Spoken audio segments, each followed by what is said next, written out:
l'heure du chrono DAX. Nous sommes avec Eric Sebon, trader et coach chez Perceval Finance. Eric, bonjour.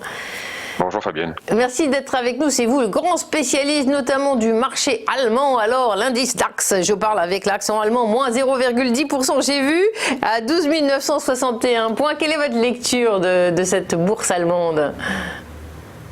Pour l'instant, en tout cas, ce que l'on peut dire, c'est que nous sommes au-dessus du plus haut de la clôture de la semaine dernière. Déjà, ça c'est le premier point que je note. Donc ça tient bien dans une zone qui est assez importante.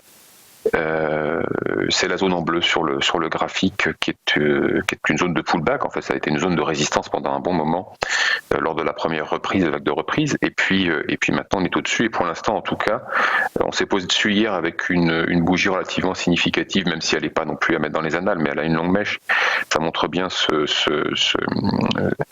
que les acheteurs se sont ressaisis sur ce niveau-là, et ça pourrait amener éventuellement le DAX à aller chercher un nouveau plus haut. À tout le moins, en tout cas, pendant un temps se maintenir sur cette zone. Moi, ce que je regarde, en tout cas, j'essaie de faire une analyse contextuelle parce que revenant de congé, il faut quand même que je me remette dans le bain.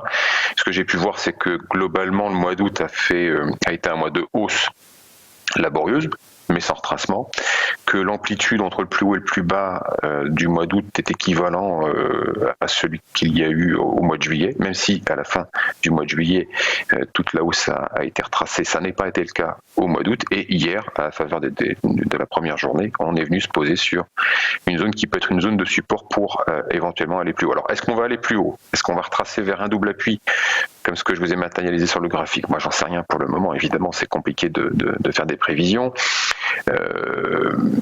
En tout cas, je note que mercredi dernier, nous avons une clôture sur un niveau équivalent au plus haut de l'année dernière. Donc en gros, le Covid n'a jamais existé. Depuis mercredi, ça redescend un petit peu. Et puis voilà, pour l'instant, de zone 12 880, 900, voilà, c'est la zone sur laquelle pour l'instant ça prend appui, ça rebondit ce matin. Est-ce que l'on ira chercher la zone de pullback, qui est l'objectif théorique 13 600, qui est un objectif chartiste, donc théorique? Bon, ça, on va voir un petit peu. Là, une fois qu'on a fait l'analyse sur le plan chartiste, c'est de la théorie, il faut que l'on essaye de s'imaginer un petit peu d'où pourrait venir la force qui pourrait soit faire monter les marchés vers un plus haut, soit les faire retracer par exemple vers un double appui. Et là, c'est difficile de se faire une opinion parce que d'abord on rentre de vacances, les volumes sont faibles, la volatilité elle est relativement stable, légèrement en hausse mais rien de notable. Donc globalement, vous avez des investisseurs qui sont assez bien protégés, qui restent méfiants, ça c'est clair, parce qu'elle est stable, mais elle est relativement haute quand même, cette volatilité.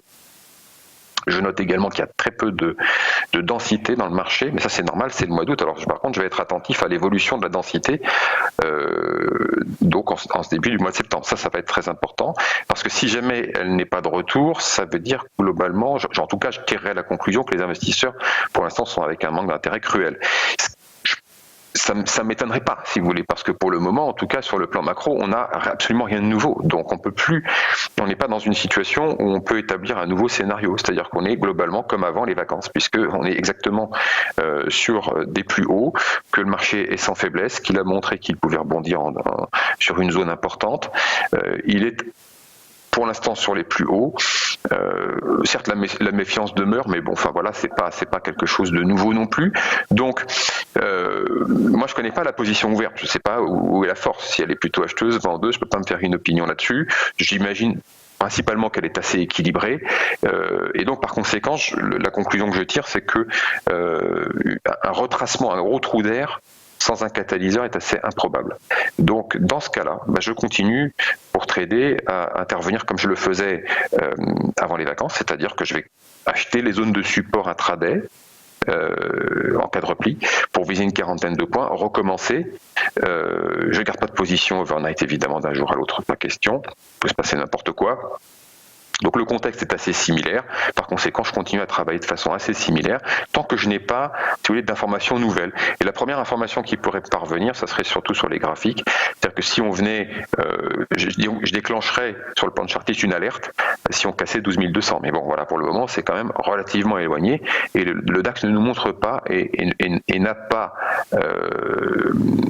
dans les informations qu'il nous envoie, quoi que ce soit qui puisse me dire que on pourrait avoir un trou d'air très très fort. Voilà. Il n'y a pas de faisceau d'informations suffisamment étayé pour pouvoir se faire une nouvelle opinion par rapport à avant les vacances.